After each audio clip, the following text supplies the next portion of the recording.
이재명 대통령이 코스피 5천 시대를 선언했습니다. 단순한 지수가 아닌 국민 자산과 국가 경쟁력을 키우겠다는 강한 의지입니다.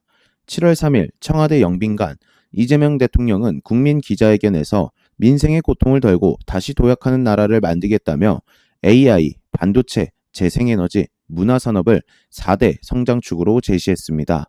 그리고 그 기반으로 자본시장 선진화, 즉 코스피 5천 시대를 준비하겠다며 천명했습니다. 기업이 성장하고 국민이 그 기업에 투자하며 국부가 늘어나는 구조를 만들겠다는 것이 핵심입니다. 시중 유동자금이 부동산, 비생산적 영역이 아니라 첨단 산업, 기업 투자로 흐르게 하겠다라는 겁니다.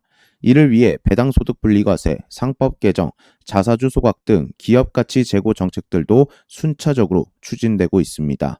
이재명 정부가 꿈꾸는 코스피 5천은 단순한 숫자가 아닙니다. 국민이 잘 사는 나라, 자본이 미래 산업에 투자되는 선순환 구조, 그리고 그 중심에 투자자가 있습니다. 여러분 반갑습니다. 금구입니다.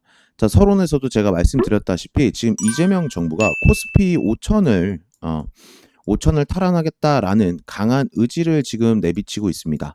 사실 근데 코스피 5천을 이 말로만 해서는 절대 이 탈환을 하지 못할 것이라는 걸 우리가 알고 있고, 그로 인해서 이재명 정부 또한 지금 배당소득 분리 과세와 요 상법 개정 요거를 통해서 지금 코스피 5천을 탈환하겠다라는 것을 보여주고 있는데, 일단 그러면 이 배당소득 분리 과세와 상법 개정이 무엇인지에 대해서 오늘 좀 간략하게 우리가 알아보는 시간을 가져보도록 하겠습니다. 자, 그러면 우리가 첫 번째로 이 배당소득 분리 과세란 무엇인가부터 한번 알아보고 갈 텐데, 이 배당소득 분리 과세는 기존에는요, 기존에는 배당소득이 2천만 원을 초과를 하면은 이게 종합소득에 합산이 됐습니다. 그래서 최고 세율을 49.5%까지 과세가 됐어요. 이 세율 자체가. 자, 그런데 이 분리과세는요, 말 그대로 배당소득을 종합소득에 합산하지 않습니다. 기존에는 배당소득도 종합소득에 이 합산이 돼가지고 최고세율 49.5% 과세를 매겼는데, 이 배당소득 분리과세가 시작이 되면은, 자, 이제는 배당소득을 종합소득에 합산하지 않기 때문에 정해진 단일세율, 이거는 제가 예시로 써놓은 겁니다. 단일세율 예시를 지금 20에서 25% 요 정도 선에서만 세금을 납부하자라는 제도가 배당소득 분리과세다라고 좀 여러분들께서 생각을 하시면 될 것 같고, 이 분리과세가 중요한 이유가 무엇이냐라고 했을 때, 자, 첫 번째가 고배당주 투자에 세금 리스크가 너무 큽니다. 일단 결국에 돈이겠죠. 세금 리스크가 너무 커요. 제가 방금도 말씀드렸잖아요. 2천만 원 초과, 내가 이거를 배당소득으로만 2천만 원 냈는데 이거를 왜 여기 종합소득에 지금 합산을 때려버려가지고 최고세율 49.5%의 세금을 내야 돼? 이렇게 생각하는 사람들도 분명히 있을 겁니다. 자, 그러면 고배당을 받아도 세금을 떼고 나면은 뭡니까? 메리트가 없어요. 그러니까 남는 게 없다라는 겁니다. 이렇게까지 세율을 때려버리면 이 투자자들 입장에서는 남는 게 없다. 그렇죠? 그래서 이 투자자들이 어떻게 될까요? 그러면은 고배당주에 투자를 합니까? 안 합니까? 투자자들이 고배당주에 투자를 하지 않아요. 그렇죠? 자, 이게 투자가 위축이 되다 보니까, 고배당주에 투자가 위축이 되다 보니까 기업들 입장에서도 어떻게 됩니까? 당연히 배당을 꺼리게 돼요. 그렇죠? 기업 입장에서, 아니 투자자가 고배당 우리 기업에 지금 투자를 안 하니까 기업들도 당연히 배당을 꺼리게 된다. 자, 그러면은 이제 요렇게 돼버리면 어떻게 되냐? 시장이 전반적으로 저배당 구조에 계속해서 머무르게 된다. 고배당이 아니라 저배당 쪽에 시장이 요렇게 머물게 되는 구조가 되어버린다. 요렇게 보시면 될 것 같고, 두 번째는 외국인이랑 기관 투자자는 유리한데 국내 개인은 좀 불리합니다. 자, 왜 그러냐면 이게 외국인 투자자에게는요, 조세 조약이 있어요. 조세 조약. 많이들 들어보셨을 수도 있는데, 이 조세 조약이 있는데, 이 조세 조약에 따라서 외국인 투자자들은 이 과세 자체가 15%에서 22% 정도로 분리 과세를 때리고 있습니다. 자, 그리고 기관 투자자는 일정 조건 하에 비과세거나 아니면 분리과세를 적용해요. 기관 투자자한테 비과세. 일정 조건입니다. 뭐 다 그렇다는 건 아니고 일정 조건에 따라서 비과세 아니면 분리과세를 적용해요. 자, 그러면 그 외국인이랑 기관은 아니, 일단 외국인은 애초에 분리과세 때려주고 있고 기관 투자자는 일정 조건 하에 비과세 아니면 분리과세를 지금 적용시켜주고 있는데 그러면 국내 투자자들은 뭘 하고 있냐? 그냥 이걸 내고 있는 거예요. 국내 투자자들은 이걸 내고 있다고, 개인 투자자들은. 그러니까 지금 이 법이 나오기 전에는 개인 투자자가 상당히 고배당 투자가 어떻게 보면 가장 불리한 구조였다. 이렇게 보시면 됩니다. 그러니까 이것들을 지금 이 정부에서 지금 다 갈아엎고 있다라고 보시면 될 것 같고, 마지막으로 요 세 번째가 뭐냐면 장기 투자가 사람들을 안 합니다. 세 번째가 장기 투자를 안 해요, 사람들이. 이 그 국장에 오래 계신 분들은 아시겠지만 지금 우리 국장에서 누가 장기 투자합니까? 그죠? 장기 투자하는 사람들 없고 다 뭐 테마주 매매하고 단타 치고 스윙하고 이러죠. 장기 투자자들이 없다라는 겁니다. 왜? 계속 제가 첫 번째, 두 번째 말씀드렸잖아요. 아니, 세금은 세금대로 다 걷어가고 우리한테 유리한 조건입니까? 불리한 조건으로 지금 계속해서 갖고 있잖아요. 그러다 보니까 뭡니까? 장투를 하는 사람들이 없다. 그래서 단타나 테마주 위주로 이제 이 수급들이 쏠릴 수밖에 없다. 그런데 이 배당소득 분리과세가 시작되면은 장기 투자를 어떻게 됩니까? 당연히 이제 장기 투자를 할 수 있죠. 마음 편하게 좀 편하게 장기 투자를 좀 할 수 있는 부분이고, 그리고 자본시장 또한 좀 안정적으로 바뀔 수가 있다. 왜냐면 우리가 미국 주식을 보는 것과 좀 비슷한 느낌이겠죠. 미국 주식.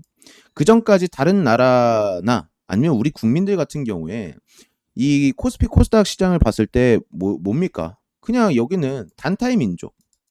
단타의 민족. 얘는 단타고 그냥 테마주고 아무리 좋은 기업을 갖고 있어도 올라가지를 않는다라는 이 심리 상태가 전반적으로 깔려 있었는데, 이러한 흐름들을 좀 바꿔줄 수 있는 이런 법안이 되지 않을까, 이렇게 생각을 해보시면 될 것 같습니다.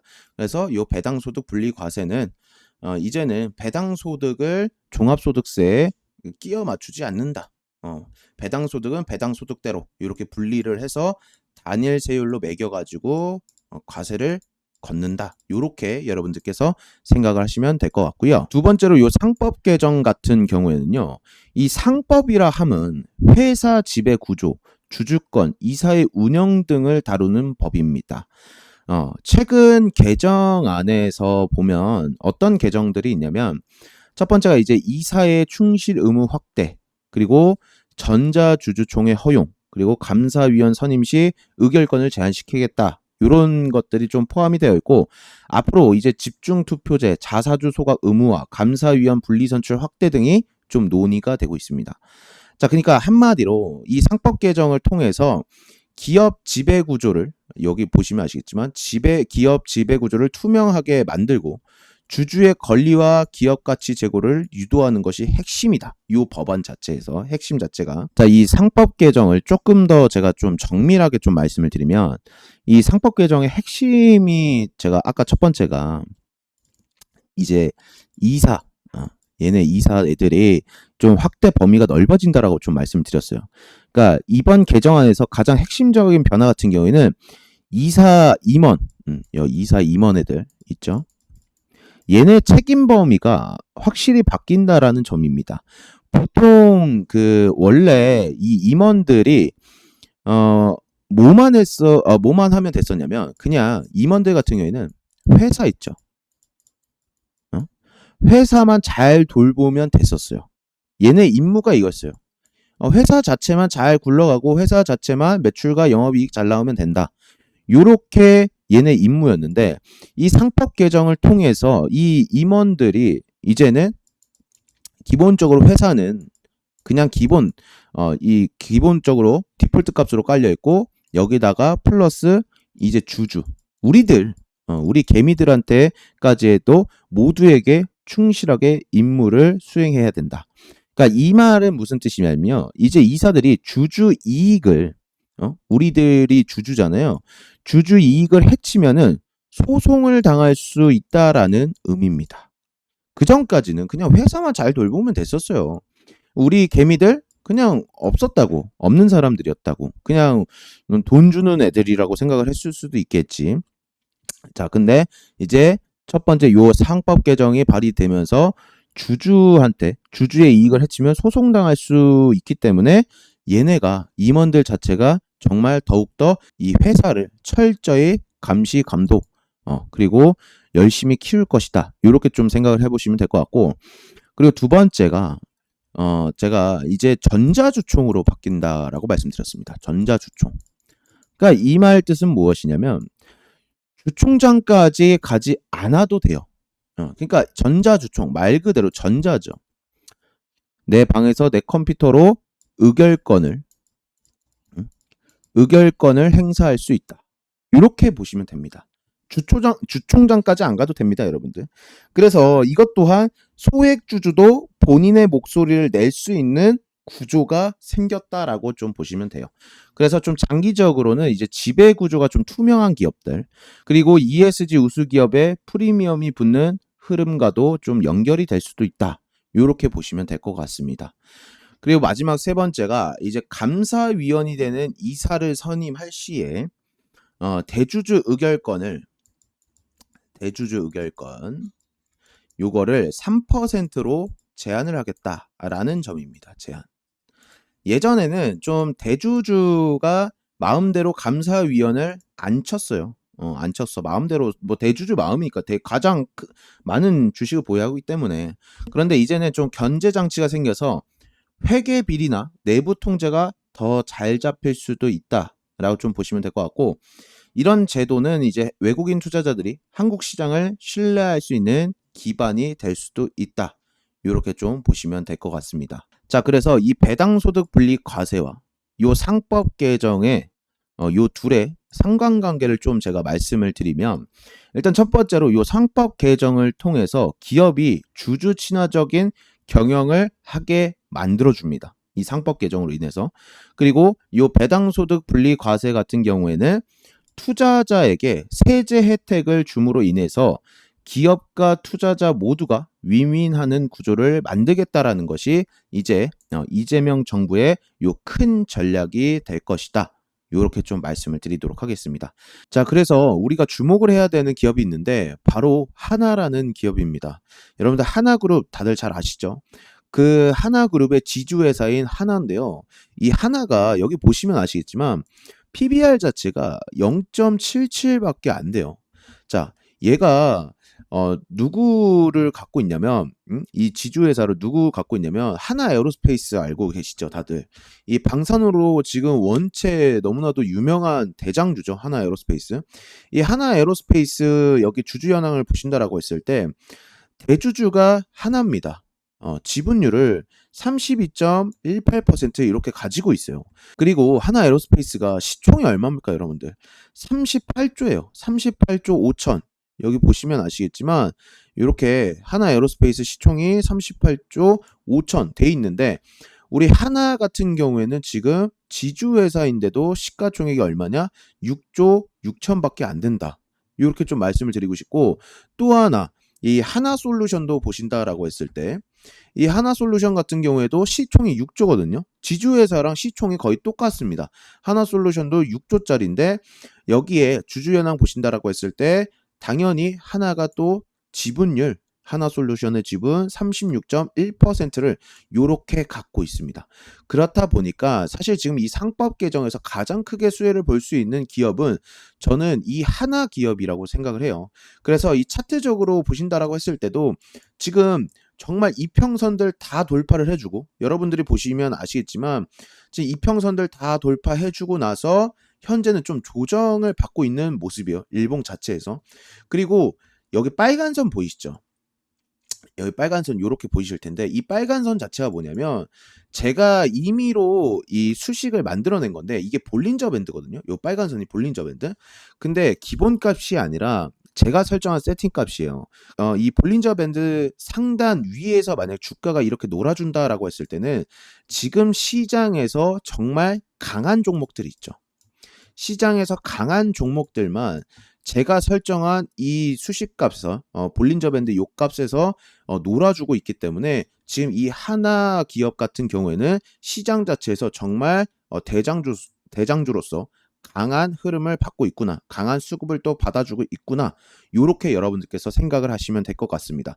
자, 그러면 이 말이 진짜인지 아닌지 보시면 자, 보세요. 하나 에어로스페이스 같은 경우에도 보시면 얘가 이렇게 쭉 상승을 할 때 어떻게 됩니까? 결국에 제가 이렇게 설정한 값 있죠. 여기 볼린저 밴드 상단. 여기서 놀아주고 또 여기서 놀아주고 여기를 정말 돌파를 잘 안 해줘요. 이 값을 돌파를 잘 못 해준다고. 근데 여기서 돌파를 해주게 된다면 어떻게 되냐? 정말 강한 상승 파동을 이렇게 나타내준다. 라고 보시면 돼요. 자, 그래서 그러면 오늘 시장에서 또 지금 잘 가는 친구들 보여드릴게요. 보세요. 지금 제가 이거 전일 대비해서 그냥 찍은 거예요. 인포바인 이거 상한가 간 거 이렇게 찍었는데 애초에 얘가 보시면 주가 자체가 어떻게 됩니까? 엄청 강할 때는 여기서 놀아주죠.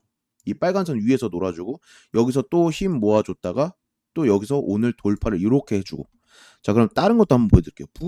부국증권도 보시게 된다라고 했을 때 제 말이 맞죠? 그러니까 이게 시장에서 지금 주목을 받지 못하고 이 수급이 쏠리지 않으면요. 이렇게 빨간 선 위로 올라갈 수가 없어요. 그런데 이렇게 볼린저 밴드 상단 위로 올라가는 친구들 같은 경우에는 수급 자체도 쏠리고 시장에 관심도 많이 받으면서 대장주 역할을 해준다라고 보시면 될 것 같습니다. 그런데 하나도 보시면요.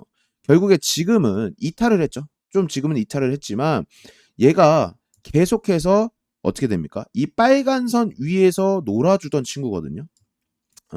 몇 달 동안 요 빨간 선 위에서 놀아주던 친구예요. 그리고 지금 다시 한번 이 볼린저 밴드 상단을 돌파하려고 하는 움직임을 보여주고 있기 때문에 우리가 이 하나라는 기업을 절대로 놓쳐서는 안 된다. 이렇게 여러분들께 말씀드리도록 하겠습니다. 아시겠죠?